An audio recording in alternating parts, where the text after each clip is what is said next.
Hi, I'm Steffen. I'm the CMO and co-founder of DreamData. I'll be joining Christian and Søren on the Messy Growth Show, and we will be talking about repeatable growth, how to build an engine, how to make sure that it works, that you can track it and get to know what works in the future. And hopefully you'll be inspired by this and can go on and do better in your own. Welcome to the Messy Growth Show, where we talk to founders and marketeers of software and manufacturing companies about their path to growth and challenge the conventional beliefs of what works and what does not to help you untangle the path to your growth. Your host on this podcast is Christian Jorgensen, and I am Søren Hansen. So let's get started with today's guest on the Messy Growth Show. So welcome to the show, Steffen, and Thank you very much, Søren. taking the time to join us here on the Messy Growth Show. Before we start, perhaps you could give us, you're a CMO at DreamData right now, but give us an introduction of yourself and a short description of your journey to where you are now as founder and CMO of DreamData. I'm happy to.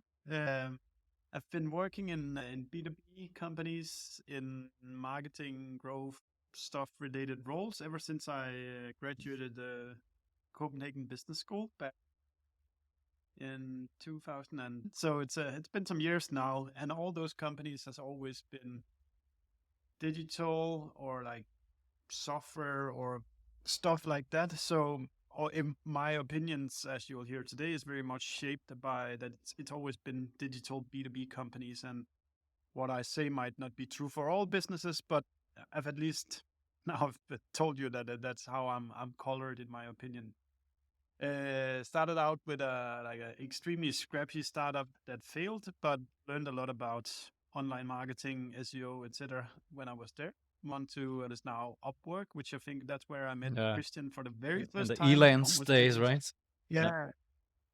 Yeah. So my story with Elance was that I read the 4-Hour Workweek book, started experimenting with these online freelancers, and then as they were opening an office here in Europe, they asked whether I might be interested in joining that team. And having not made any money for the first 1 or 2 years after graduating, I thought, okay, let's get some salary, and that was nice. That's good.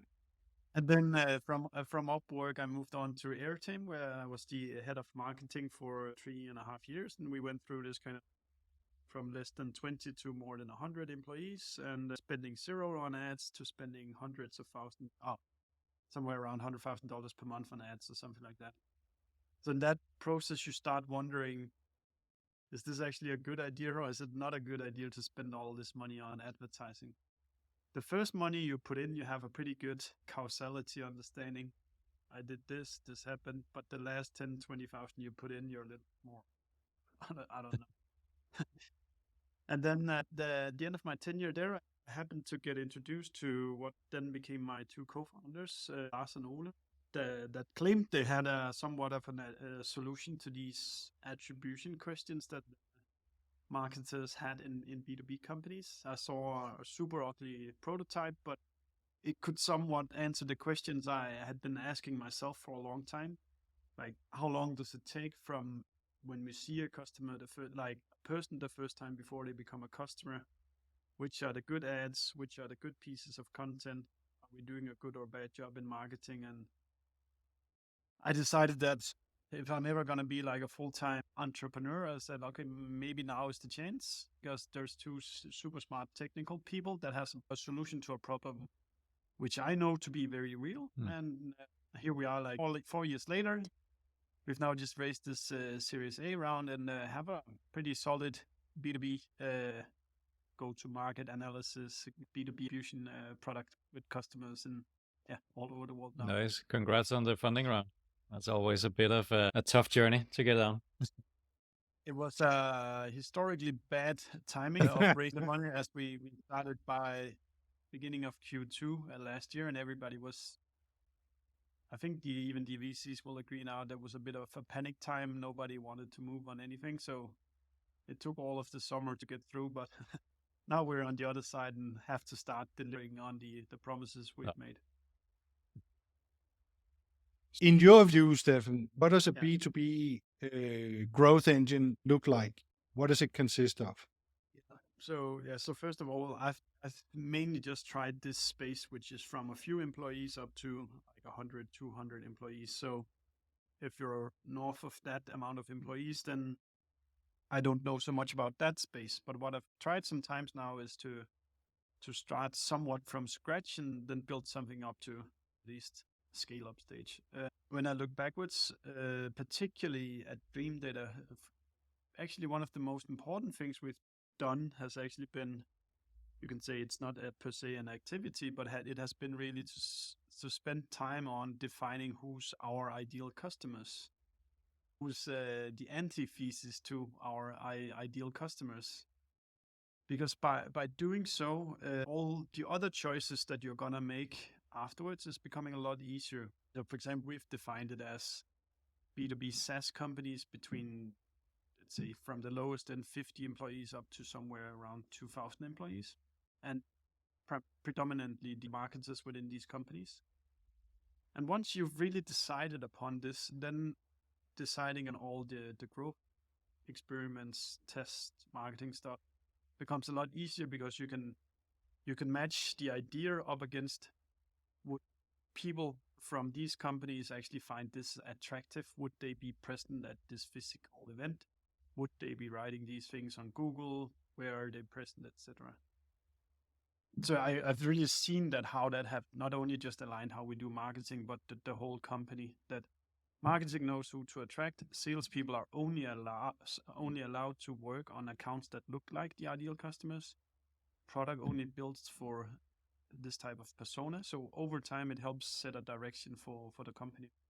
Some of the kind of my inspiration for this comes from Seth Godin, which is kind of an old school marketer who had a book called Tribes, which I think works really well here as a metaphor for why you need an ideal customer profile. Because in most company, except if you're like Coca-Cola or IBM, you can't advertise to the whole world. You need to kind of spend the few money you have available just being super present in front of your persona, your ideal customer. So with a very narrow budget, if we use surfers as an example here, like people who would surf the water, then like there's a few spots around the world. There's probably a few books. There's probably some influencers. There's a few tournaments, maybe a few events. And if you're just present at these places, you would actually look like a pretty big surf brand.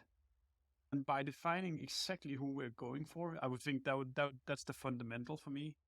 Don't be afraid of actually saying we can't sell to these guys. We can't sell to these guys. It It hurts. I is. know it's really There's, painful to say I'm not gonna. there's an acronym for that. It's called Market to them. FOMO, and it can bring cold sweat on your Sure. forehead. But Stefan, I was just curious because, this is a very fundamental problem for pretty much any client I work with, the figuring out who's their ideal customer. And then this FOMO comes up and like, yeah, we should not sell to these guys over here. And they're pretty much in panic about that every time. How did you get, without us going complete ICP focus on this, but how did you, with you guys starting with 0 customers and then growing, how did you figure out that it was these B2B SaaS companies, 50 to 2,000 employees, and not some manufacturing companies or whatever stuff? I think one of the components when you're in a subscription business, then who's most likely to be happy customers and renew their contracts. That's a super important thing. So like you don't want your salespeople just to bring in accounts that will churn after the first year's contract. So for B2B SaaS companies particularly, they do a heavy investment in marketing online. Their sales teams typically use inside sales tools like CRM, calling software, email software, etc. And they also deliver their product digitally. So kind of we work with digital touches to kind of explain what's the customer journey. So we needed to find somebody who would generate a lot of digital touches of their customer journeys and who would be tech savvy, open, also have a good deal of money available. They used to have that last year, but let's see this year. So there's kind of these fundamentals for the product to work well. We need a lot of digital reflections. We need tech savvy people. We need people who are likely to be happy customers as well, because if they're not happy customers, then we'll have a lot of churn and then we can't raise money afterwards either. So there's a few things that led us on the path to this, but it is extremely hard sometimes if there's a customer who seems like they want to buy and you don't have a lot of customers. So sometimes you shouldn't take it. So other times you need to be practical and just get that deal signed and then try to May I make the just best of add it. But it's one last, and then to go back to what a growth ain't like. If we take in different customers, not only will they might churn, they might not. But at the end, when they are customers and we start taking feedback for product development and product improvement, then we skew the whole product by taking in feedback from not ideal customer profiles. And that can be expensive because the product might end up being just as good and just as bad for everyone instead of being superior for a specific segment where word of mouth and raving reviews will come from. So I think also where we invest in the future and how our product looks is hugely depending on us having a great ICP. Yeah. So Steffen, let's get back to visually, what does a growth really consist of in your mind in terms of what you created at the first stages up until a point in as CMO? Yeah, the way I would always approach building growth engine will be to think about what would be a typical buyer's journey here for those that would be in market right now. It's not I think you typically say 1, 2, 3% of people of your addressable market is buying right now. So it's not the whole market you should start out with. I would start to try to grasp the people that are showing intent somewhere on the internet for buying. So like old school, you would call it bottom funnel. So I would say review platforms, if you've made your way all the way down to a category where you read reviews about certain pieces of software, then you're quite far in making a decision. Create a profile on these platforms, start collecting reviews there if you have any customers. There's the search engines, both paid and organically. Think through kind of what are people particularly writing when the intention for acquiring a product like yours would appear, and start coloring those like there's no doubt in your mind that if people are searching for this, then they are looking for something like what you do, and that is kind of an engine you always needs running. For us, particularly when we make software, there's a lot of these things we integrate with that have marketplaces. For example, HubSpot has a marketplace where you can click marketing and then analytics. If HubSpot users is messing around in there, obviously it's good for us to have a nice and shiny profile because they're quite far again in decision making. I don't know if you guys can think of other places you'd express strong in-market intent, but that I would look through kind of what is my industry, how is intention to buy expressed right now. That is that kind of this first engine I wanna get running. Start with the low-hanging fruits, harvest those. Yeah, exactly. And then from there on, it's very much. I think you have to be very experimental because it's different from company to company which tactics work. Even though some companies performing some tactic and it works for them, perhaps it doesn't work for you. Perhaps you're worse at executing it. It can be lots of things. But now that I think about it, even before you start pulling in traffic to your website, you need a website. You need to make sure that when people arrive to your website, that they actually can understand what is it that you do, why is it valuable, what are the features. So I had this case when we just started out, the three of us, there was barely a website. And I kind of just had to kind of interview our CTO to understand what is it we do? What is the technology? Why is this valuable, etc. So you need to make sure that wherever you funnel people, there's actually some good explanations of how does your thing work. True. And does that like align with the pains that they have, your buyers? Do they get why this is a problem? And can we communicate that in a way so they're like, oh yeah, this I want to read more about, and eventually get on a trial or demo call with you guys, right? Like really understanding that, again, back to the ICP, understanding their language, their pains, their worldview, and also just their buying process. That's something Sean and I have been talking about a lot quite lately, actually, more with the enterprise space, that, maybe they will not, like a big enterprise will not just sign up for a trial because there's like a CFO involved, the legal department, whatever, in their decision process. And if you don't understand that, you're just going to fail. Pains an ICP, because an ICP is an account, it's an organization, but inside that organization, we have personas. So then you have formal and informal decision makers. And so there are different owners of different pains that we need to understand. Yeah. The buyer's journey is really a great tool that you mentioned, Steffen, because it helps us understand what loops a client needs to go through, what information they need, the requirements and everything before they are able to buy. And those are great. If you have that, it becomes, just like you said about the ICP, it becomes fairly easy to create content and understand what content to create. I think once you get to a certain deal size, people have to talk with people, people have to get approvals. So you should be thinking through, after I've convinced the first person I speak to, who are the people he or she needs to go through. Is it data security? Is it the CFO? Or who is it? And then ideally I would start developing content that addresses the concerns of these, like you can say, second tier stakeholders that you also need to convince.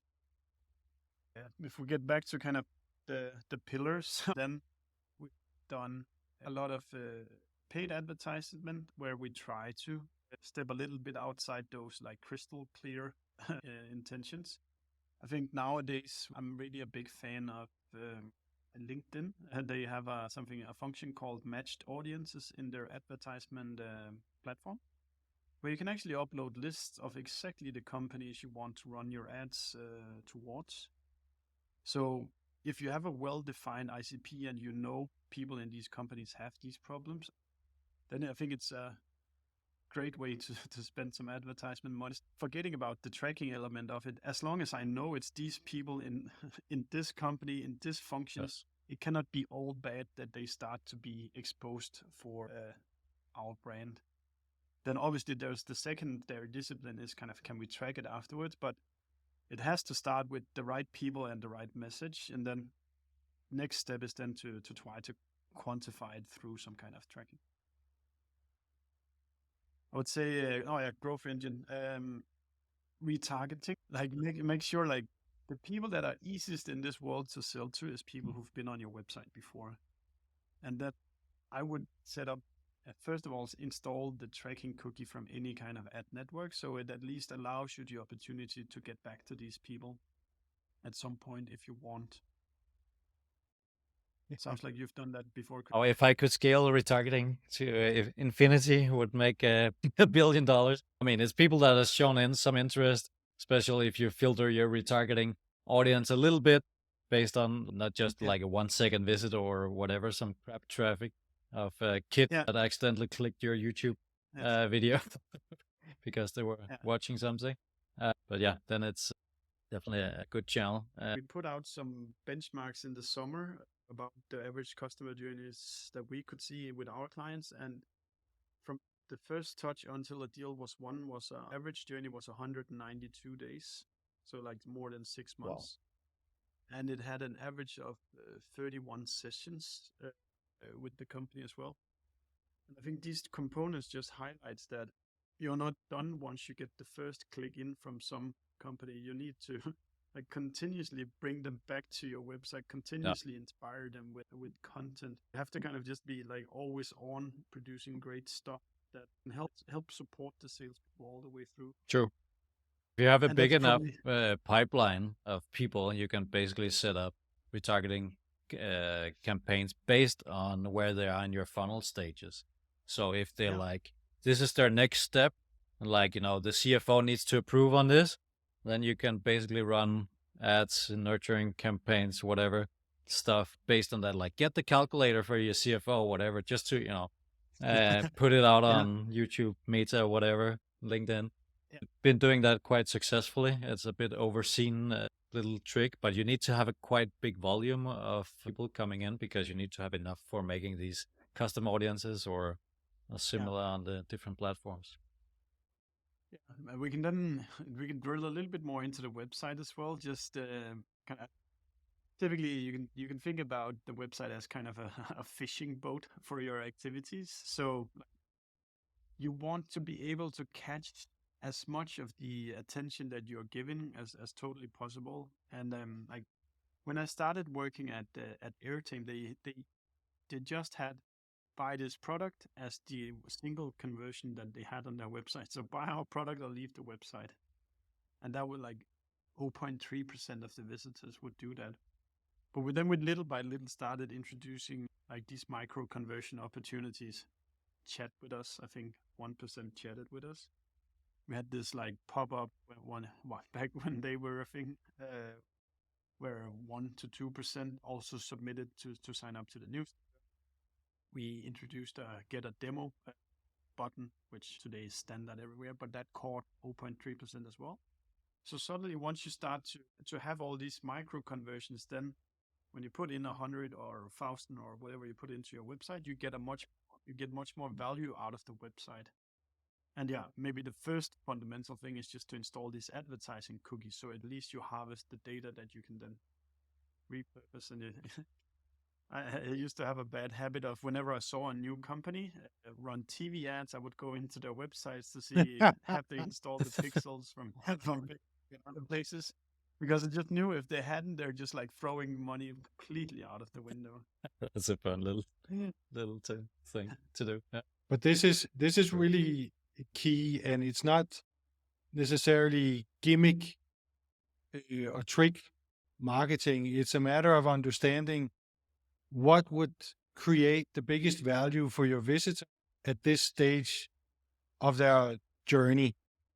So if they're trying to understand their own problem a little better, or if since they might not buy the service or the product we sell very often, they might need some guidance in terms of how to look at this product. What does it need to do to help me solve these problems? So define and test out what kind of insight and content people will be willing to give their name and email address for, so you get the first micro conversions and can start supporting them on their journey.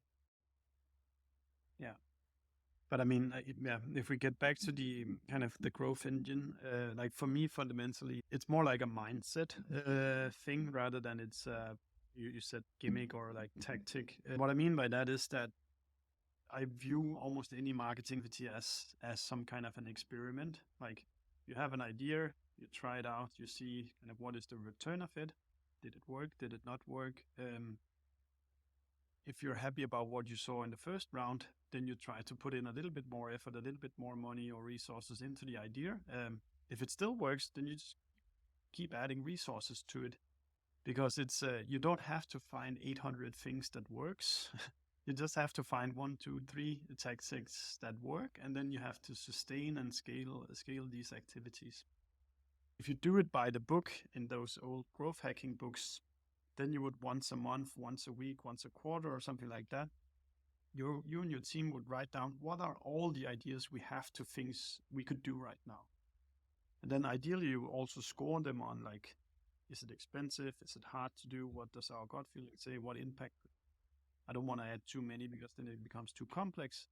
But then you would grab those things that would be easy to do and expect to have some kind of impact quite effect. And then like little by little, you start carrying them out, see if they work, if they don't work. And then you shouldn't jump to new ideas once you find something that works. Then you should actually be looking to repeating these things. Can we scale it? Can we hire somebody just to own this thing because it clearly works? The reason why I'm emphasizing this is I see these things as when something works, that is what is going to fund the next round of experiments for you, because we're in this world to produce sales for our company, produce revenue. So don't produce revenue out of what we do, then kind of we can't afford to do the next round of experiments that we do. It's a very good point with Does the that like make going deep. Once you find something that actually works, then go deep on it, because it's a pattern that I've seen happen a few times, that people then at some point they just go into squirrel mode and they see some new shiny interesting object and they go for that instead. Yeah. Like, hey, let's do TikTok ads, or let's do whatever stuff, and then Yeah. they leave behind these things that were actually on a path to really improve the business and Yeah. sales. And so being a little bit narrow focused. I think it's super important. I think the next thing I just realized is that kind of when I say what works, ideally that means you make money. Yes. At least it produces proxies of what normally leads to money. For me, it's hard to not think about producing revenue with marketing, but some still like have been in companies where the silos have been so big between marketing and sales that they're not even being asked how many of those marketing leads did we sell to, or like how much money did we make from this campaign. And I think if you want to be successful and appreciated as a marketer or a growth person in a B2B company, at least you start by coming up with the narrative. We're doing these things so we get more leads, so the salespeople are busy and can sell stuff. And then you start telling this to the CFO or the CEO to explain them, we are doing these things because we want to sell more. And then the next component is you start to gather evidence, ideally hardcore, quantifiable evidence, but you might just have to start with qualitative stuff like screenshots or stuff like this. Hey, this guy mentioned us, he saw our ad here, stuff like that. But you need to produce revenue. That the scorecard here is the sales team selling something. It's not that we got another lead or we made an awesome campaign or people engaged with us. It's the company that needs to sell more. Marketing needs to have a revenue goal. When I was taking my education at Copenhagen Business School, the narrative at that point was marketing doesn't have a seat at the management table because they cannot show their results. And meaning results, meaning sales. And so from that point on, I always just been like, I need to show my results. No matter if they complete shit or what, or great, fine. But then we can talk about it. And it also stresses the marketing team to deliver good leads for the sales team, because if they just fill up the pipeline with 500 poor leads, then sales are not gonna actually close any deals, and then the whole organization is just gonna struggle. Another growth trick. It's not like rocket science, but making sure that the sales and marketing team feels like part of the same process. Make sure that they sit in the same room. So when a lead comes in and it gets assigned to the salesperson, they can hear the salesperson saying, this is a fucking waste of time if I take this call. Sure. Because then you shouldn't bring in more of these leads. That is a waste of time. Like if you use the metaphor, like if you would, every lead, if you think about presenting that physically to the salesperson, like, here's my mom, she wants to buy this very complex data product. Like, have a 2-hour call with her to see if you can sell to her. Then you'll probably stop bringing in these kinds of leads because it doesn't match who the salespeople should be spending their time on. One of my clients, he was sitting 15 meters away from the sales team, but just decided to move right over and sit right in the middle of them just to get those sites. So that will be just a stupidly simple change, but it will be a game changer for them. But I think the responsibility is on both sides. So like if salespeople feel that leads are bad, then walk into the marketing team's room, like physically or digitally, and say, these are not good leads. I like to talk to these kinds of leads. Or if you're unsure in marketing what a good lead is, then walk into the sales room and ask them, who are the best leads? Who would you like to have more to talk and still keeping the ICP in mind? Hopefully that if that is crystal clear for everybody, then they don't have to have this conversation that often. The ICP, we create our buyer's journey. We start figuring out where we can reach our ideal customers. Are they on a product comparison site? like products, right? Or are they on review sites? Can Yeah, we yeah. reach them by paid advertising, one or channel? And then we send the customer's buyer's journey. What do they need? Do some experimentation on what it takes to get some micro conversions. So what about now we've done some micro conversions? What is needed after that? Do we need some nurturing, or how do we start getting in dialogue with those that have shown interest? Yeah, that's a good question, and I think this really also depends on what is the average contract value of what you're chasing. So, like I know Christian was at Plan Day back in the day, and the average deal size there was not super big, so No. you can't necessarily afford a super skilled salesperson to chase a deal that is $200 a year or whatever it Oh, was. it's much more. Yeah. But if you're selling That's- something that has like a 6-digit annual contract value, then the right solution is maybe just get that salesperson on this account and have him start chasing it. If you're on these like lower deal sizes, you might want to automate a lot of stuff where you just continuously stay top of mind. Classics could be like when they do convert the first time on a newsletter or ebook, you start having a flow of emails sent out to them. I would also connect to anybody who converts on LinkedIn. So once you know who they are, go in, press connect, start interacting with them there. At DreamData, we do a lot of this we call it social selling, but essentially it's just posting on LinkedIn 2-3 times per week.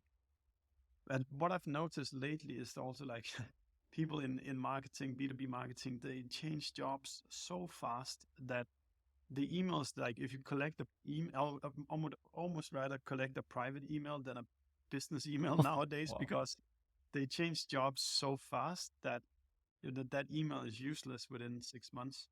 So that's why you want to go connect with them on LinkedIn, because then there's a likelihood that if there's a fit to your ICP, they will move on to other companies that's your ICP. So it continues to just nurture the relationship with those people to where you stay top of mind with quality pieces of content, relevant things that you Plus, you will get notified that they actually did change job, and for the new role at that account you're trying to reach. That as well, and then obviously then you keep your retargeting flow turned on as well, so they're constantly bombarded, but at least exposed from.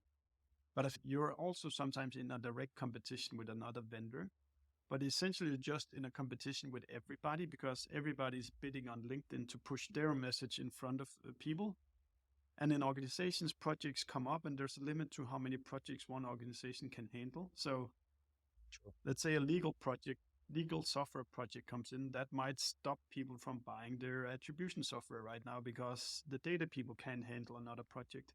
So this is it is a fierce battle for constantly staying top of mind and being that project that is the next one that gets selected. But like you said, that only 2 to 3% of your total addressable market is looking for solving their problem right now. The rest is going to be a month from now, 2 months from now, 3 months from now. So nurture and be content with the natural situation that you cannot stump up a readiness to buy if it's not there. You need to wait for it to happen. So keep that's very true. Timely perspective on your efforts, and do try to understand the people sitting on the other side, that it's still only 2 or 3% at any given time. Yeah, I think here we're touching some like marketing fundamentals as well. Like it's nice to catch those that are in market right now, but you're kind of already a little bit late to conversation, because in their mind, they've probably listed 1, 2, 3 brands that they like, which they might go directly for rather than expressing a more broader category search. I think popular people call it demand creation nowadays. I've had enough. In the old days, we called it branding. Be aware of what it is that I do. So yeah. It has though highlighted this component for me, that you need to be there before they are actively buying. And the way kind of we address that today at DreamData is we have this ideal customer definition, and then we've built lists of, I think it's like 1,500 or so, but now maybe it's more, B2B SaaS companies in Europe and America at a certain size, which we constantly run ads towards against the marketers who work in these companies. It's not kind of come buy our product right now. It's more like Lead magnets. Yes. Yeah, these are the problems you might have. Here's a video, blah blah blah. So the hope is that once that project move upwards, then we're present there. The same we like, and this is connected to what I call social selling. So the account that we've named, our people also then continuously connect to. You have 100 connects you can spend per week on LinkedIn, so make sure you spend them towards your ICP. And then if you continuously post stuff 1, 2, 3, 4, 5 times per week, then these people start to know a lot about your brand. And hopefully that will make them, once that they actually are in market, come to you rather than competition. So I think you're right, son. It's super important that, as I said, like start with those in market, but then be aware that the next component is to get in front of those that are most likely to be the next one that goes in market. So, good point about social selling and the deal size, because that determines effort and expensive resources you can throw at it. Maybe we should actually just jump a little bit into that, because it is sustainable growth. Growth is extremely important, and what that means is that in your company you need to establish what you're willing to pay for a certain business event, whether that's a demo call or it's a new customer. And then hopefully the activities you carry out will cost less than what you're willing to pay for a new customer. And if you find those activities, that are the activities you really should try to sustain, because here you've made a calculation. I'm willing to pay 500. We're getting them at 400. So I should just keep putting more money into this project. And then sometimes you'll see projects where like, oh fuck, this doesn't make sense at all. So let's cancel these things. But it's boring stuff that actually makes up the growth engine. Who's the ICP? What is the cost per acquisition we can spend? Find stuff that works, sustain it, build, like continuously build on these things. Yeah, and also just have some budget aside for just like experimental stuff. Once you get to a level where like you have a pretty good predictable growth engine where you can just say, if I put in 1,000 here, I get 10 out on the other end. That's great. But you also need to at some point that channel will just dry out and you cannot scale it more. It will just get like super expensive to get the next extra 10 leads. So then you just need to keep experimenting on the site with some budget aside, like 10-15% of your total ad spend budget, just to freestyle on random stuff. Back in the day, I've also done my mistakes. So I just like completely shifting the budget out to the next experiment that I found interesting, and then you see it just falling flat. So that's all. Like it's hard-earned lessons that sustain that stuff that works, and don't shift the whole budget before you're absolutely sure that it's the best decision. Start with those 10%, 15%. The scary part about that, if you do that, like switch your budget over, sometimes it's not immediately that it happens. Sometimes it's like 2-3 months down the line and you're like, oh, hell no. Like we should not have done that. So continuous improvement instead of complete re-engineering. It is. I have not yet managed to find the silver bullet. We can keep looking. In the meantime, we need to do continuous improvement.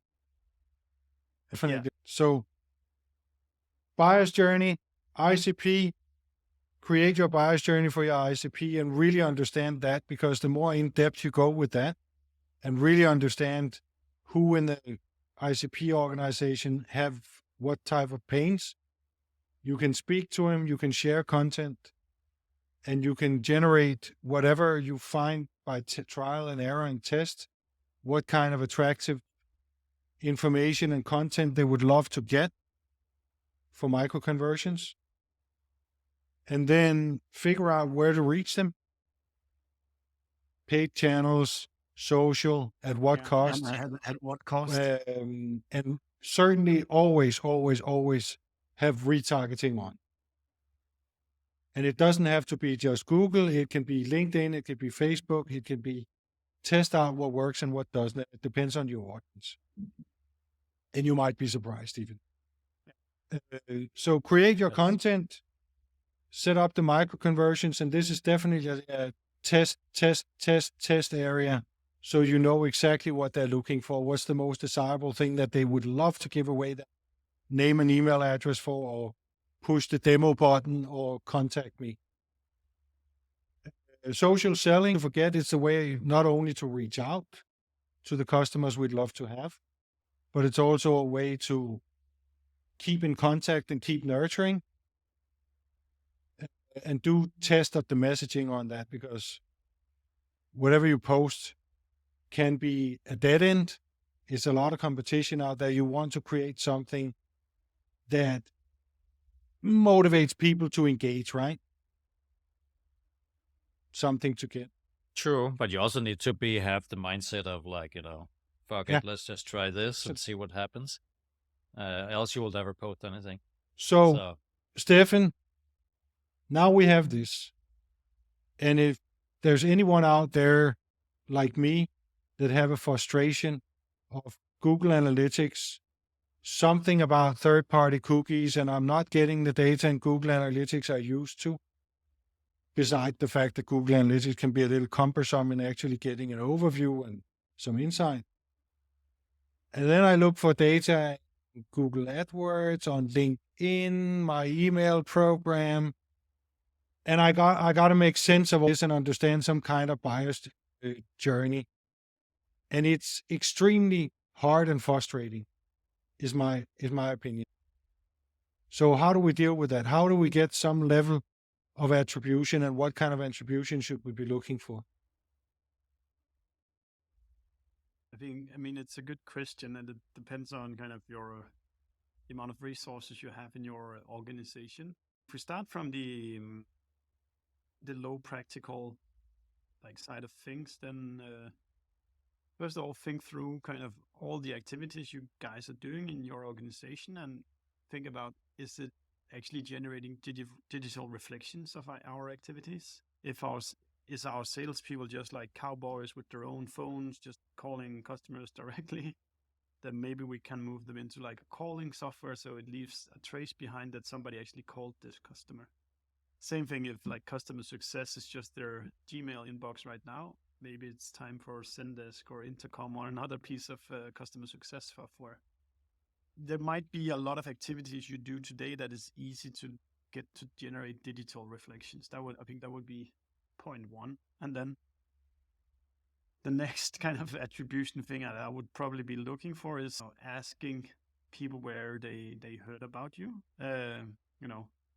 Both on sales calls, on the website as they do their micro conversions, you can add how did you discover us, or how did you hear about us, or something like that. Like there's stuff you can do that it doesn't cost a lot of money that can help you understand a little bit more. Reasonable CRM system that doesn't have to cost a lot. HubSpot is free. That might give you some as well, right? Yeah, to some degree, definitely. Then maybe you want to start looking for it can be proxies for producing money that are not kind of the full journey, but like it's a good step in the right direction. I'm thinking really much on either somebody who books a demo or signs up to your product. And again, now I'm thinking very much in terms of digital companies, but those two things, if you push them upwards, it's probably you probably won't sell to everybody, but it's a good step in the right direction.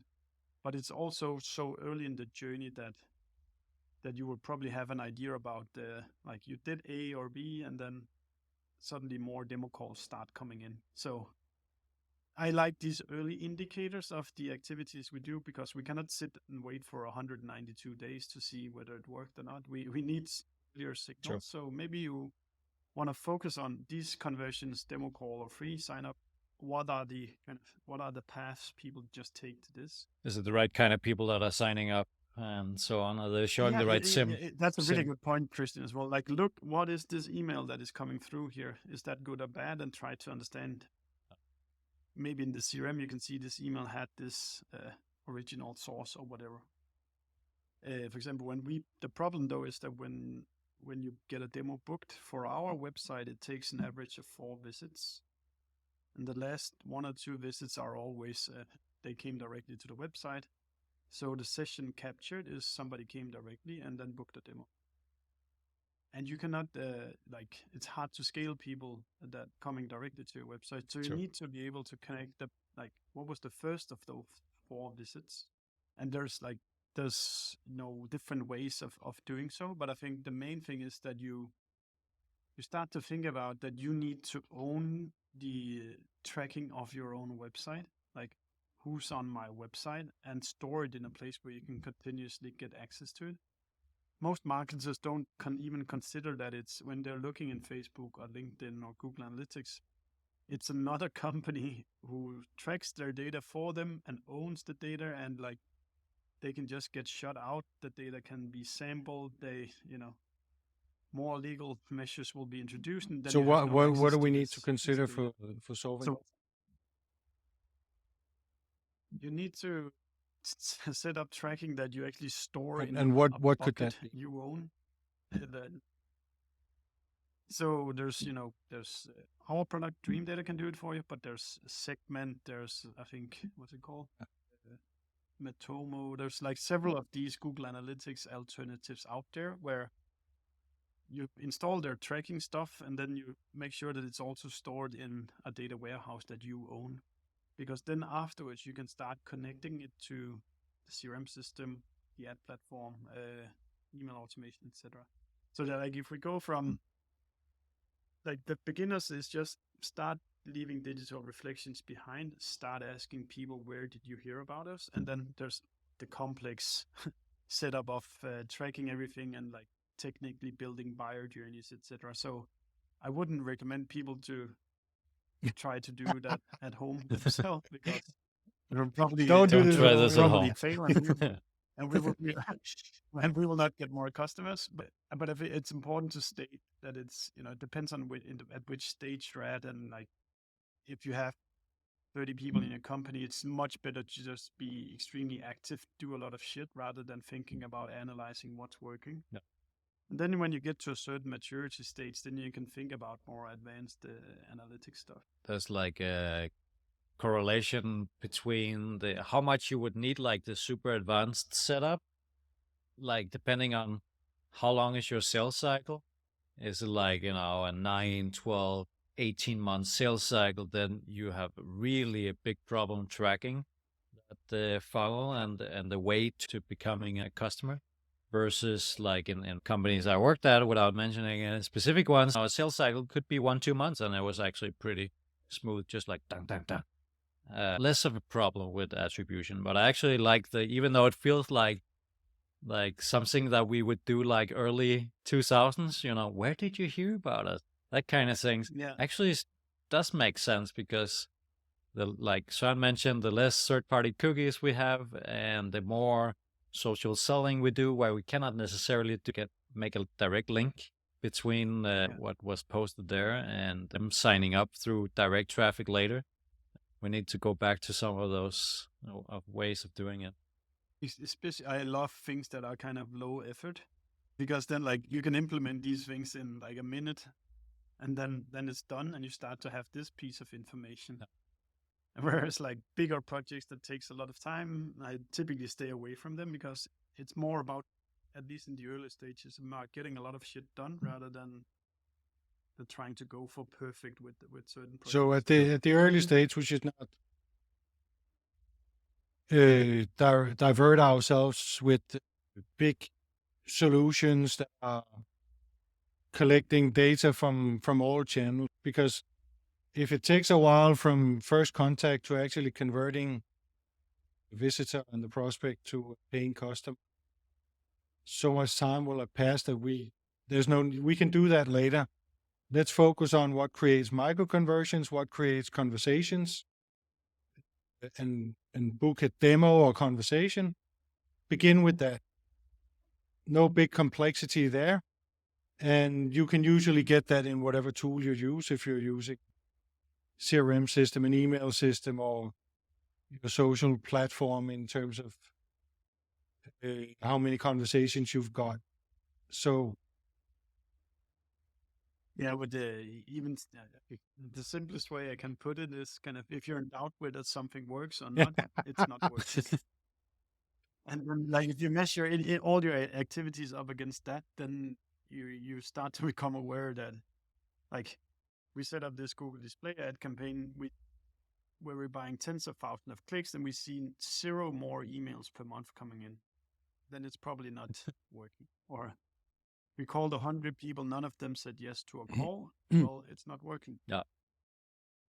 Been there, done that. Burned the money. That's why you can now listen to us on a podcast. For we have tried a lot of stuff that doesn't work. That's just how it is. That's part of the experimental side. have discovered what activities are coming in and what it delivers, that we're actually generating some revenue from what we've set up. And we'd like to, now we have income and we have profit that can actually pay for a more clean, better setup. So what is it that we can achieve? For example, DreamData. What is it that as marketer can actually achieve in terms of repeatable revenue generated income from marketing activities? Yeah, so there's a couple of things that our customers are typically like. There's some use cases that are typically quite interesting. If we start with like a paid marketing bucket, when companies spend a lot of money here in B2B, they have quite typically no clue about what becomes of that money that they've spent. In B2C, they have this, e-commerce, Shopify web shops that sends back an information. Now you sold a running shoe. In B2B, you buy clicks, and then 6 months later, 12 months later, you see it appearing as closed won revenue in the CRM system. What we do is that we can help sanity check every single click that you've bought, like go into every campaign, every keyword, etc., and say, this keyword produced pipeline, this keyword didn't produce pipeline. And typically customers start finding out that a lot of the things that they spend money on never ever ends up producing revenue. So if you look at it from like kind of a bell curve, a normal distribution point of view, you start to become aware about the activities that you're doing that is quite clearly not impacting revenue. And then you free up those money to put in your pocket or reinvest in other stuff that like seems to repeat. So how do we know that a campaign did not lead to any revenue or had any effect in terms of touch point along the how can we make sure it had no effect? I'll explain a little bit the technology then, because that is kind of the key component here then. So when we see a user for the first time, and user here being just an anonymous ID, we'll record where did they come from, what have they looked at in the session when they're on the website, and where did they come from when it's from ad platforms, particularly from Google. It has a unique click ID, which is completely unique to that one click. And we store then this click on this user and write it in our database. This user came anonymously from this place. Then that user might have 3-4 more visits to the website, and we'll just keep adding to the logbook while they remain anonymous. Once they then submit a form, which could be a demo call, newsletter sign up, whatever, log into the product, we get consent to reveal, or not reveal, but connect their known identity with their unidentified. So now we know it's Søren from the Messy Growth Show that actually clicked on the ad the first time and that now pushed through the demo form. And then the next loop we need to do is then to build or to sort the touches that you have with all the other touches from the Messy Growth Show, all the way through until you become a closed won account. And this is a fundamental problem that B2B companies face, is that we're typically selling to teams or groups of people. And the ones that starts the journey is not necessarily the ones that signs the contract. But you need to map them into the same timeline, because they're actually part of the same timeline. And the ad platforms today are only looking at the different individuals. So spend some money, book a demo call, but you never know whether that demo call was an account you sold to. So this process is what we help automate for our clients. You bought all these clicks, which essentially a cohort, and this cohort then yielded X amount of MQLs, later on sales qualified leads, and later on new deals. It's a good point with the different people involved in the buying process, because I was using DreamData, one of my previous clients, and I remember looking at the data and seeing that the what you would typically call the champion or something person that actually had the problem down on the floor would sign up, and then eventually you would get a direct traffic sign up, which was from the boss, and that person would be connected to the closed won deal. But you had to look at it in context and say, okay, it was actually this guy here on the floor that started the conversation, but the boss that sealed the deal. That is really a fundamental that you need to understand, that the way to look to analyze it is you go look at the deals you won last quarter, how many people is associated to this deal in your CRM system, and then you'll probably see, at least if the salespeople are not super sloppy, you can see that 3, 4, 5 people are actually associated to one deal. And that means that your marketing, also the way you measure it, is very much impacted by this scenario. The CEO would never be the one that does the footwork of looking at review platforms, making the list of vendors we should consider. They might come for the very last meeting and then, okay, they're not completely stupid, I'll sign the contract. Yeah. All right. Cool. So I don't know if that helps you kind of understand. I mean, it's fair to call it cookieless tracking, right? Because we're using our own first-party cookies now, and not any third-party cookies to track users. So we're fully GDPR compliant. We do still set cookies, but it's first-party that cookies, we have permissions for. and we track in the local stores. Exactly. The whole difference is that it's you as the company who's collecting the data, and not some other entity that is collecting. So thereby we are GDPR compliant when using that. If they have accepted that you start tracking them. We don't want to do anything illegal, but there are illegal ways of setting tracking as well, but we don't do that. Short question knows a lot of these technical details. GDPR is my favorite nightmare. Back to the days where you could just set cookies randomly. That was good days. What you, Steffen, consider to be a funnel, and what our platform needs to consist of to be able to facilitate a repeatable revenue generation engine, so to speak, and a few tricks of how we can actually map that and how we can track it without breaking the bank. Go easy in the beginning, because you don't have the ability to correlate any marketing activity to revenue anyway. So find some midpoint, some conversions, some micro conversions that you aim for measuring against. That would be your success criteria. And once you start generating revenue, maybe you can consider some bigger solutions. But again, we touched upon this a couple of times. It has to be profitable.